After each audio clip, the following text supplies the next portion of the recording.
बच्चों की पढ़ने की क्षमता का आधार अल्फाबेटिक प्रिंसिपल है, यानी यह समझ कि अक्षर और ध्वनियों यानी साउंड्स को दिखाते हैं जिन्हें हम बोलते हैं। यही सोच फोनिक्स की नींव बनाती है। चलिए आशा मैडम की पहली कक्षा में चलते हैं और देखते हैं कि वे कैसे रोजमर्रा की सरल और मजेदार गतिविधियों का इस्तेमाल करके एक नया लेटर और उसका साउंड सिखाती हैं। बच्चों, यह क्या है?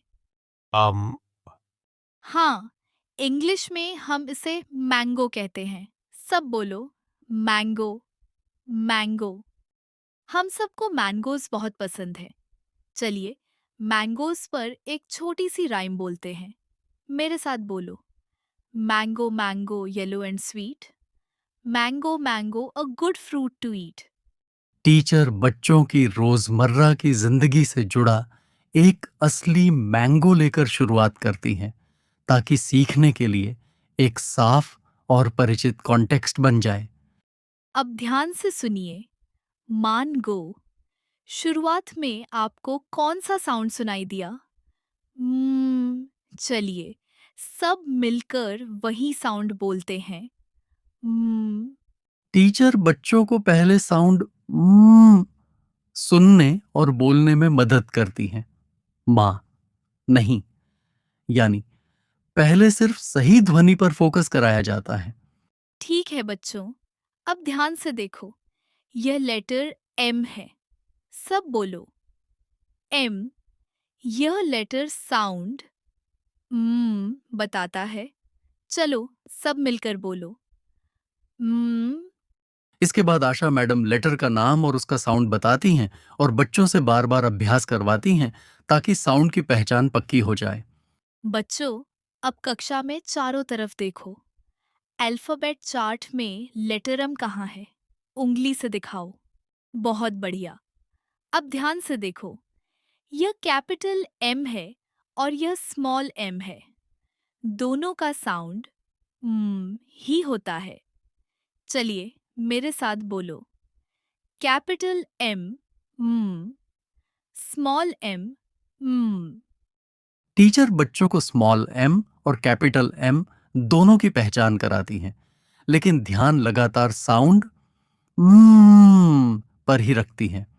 पहले स्मॉल एम इसलिए सिखाती हैं क्योंकि पढ़ना लिखना सीखते समय इसका इस्तेमाल ज्यादा होता है। बच्चों, अब हम स्मॉल लेटर एम लिखेंगे। ध्यान से देखो। पहले नीचे जाओ, फिर ऊपर आकर गोलाई बनाओ। ये पहला घुमाव। फिर से ऊपर और गोलाई। ये दूसरा घुमाव। यही स्मॉल एम है। टीचर पहले बोर्ड पर पूरे स्ट्रोक्स बच्चों को करके दिखाती हैं, कैसे शुरू करना है, कहाँ घुमाव देना है और कहाँ रुकना है। फिर बच्चे हवा में उंगली से वही शेप बनाकर ट्रेस करते हैं और उसके बाद स्लेट या कागज पर लिखने का अभ्यास करते हैं। बच्चों, इन पिक्चर्स को ध्यान से देखो और मेरी कहानी सुनो। जब भी तुम्हें साउंड सुनाई दे, तो तुरंत थम्स अप दिखाना। एक मैन चटाई पर बैठा मैंगोज खा रहा है। पास में मंकीज भी हैं और वे भी मैंगोज खाना चाहते हैं। इस तरह की एक्टिविटी से टीचर लेटर एम और साउंड मम के बीच का संबंध मजबूत करती हैं। बच्चे सुनकर साउंड पहचानने लगते हैं और उसे उसके सही लेटर से जोड़ना सीखते हैं। इस लेसन में टीचर ने सबसे पहले बच्चों के लिए एक मजेदार कॉन्टेक्स्ट बनाया, ताकि वे नए साउंड लेटर से जुड़ सकें। फिर टीचर ने साउंड को सही तरीके से बच्चों को सुनाया और अभ्यास करवाया। उसके बाद उसी साउंड से जुड़ा लेटर नेम सिखाया। फिर बच्चों को स्मॉलर केस और अपर केस लेटर्स की पहचान कराई। इसके बाद टीचर ने लिखने के स्ट्रोक्स दिखाए, बच्चों से ट्रेस करवाया और धीरे धीरे लिखने का अभ्यास कराया, और आखिर में एक खेल के जरिए लेटर साउंड एसोसिएशन को और पक्का किया। आप इन स्टेप्स को बाकी लेटर्स और साउंड्स के साथ भी इसी तरह दोहरा सकते हैं। धीरे धीरे इंग्लिश आपकी प्राइमरी कक्षा के हर बच्चे के लिए सीखने योग्य, आसान और मजेदार बन जाएगी।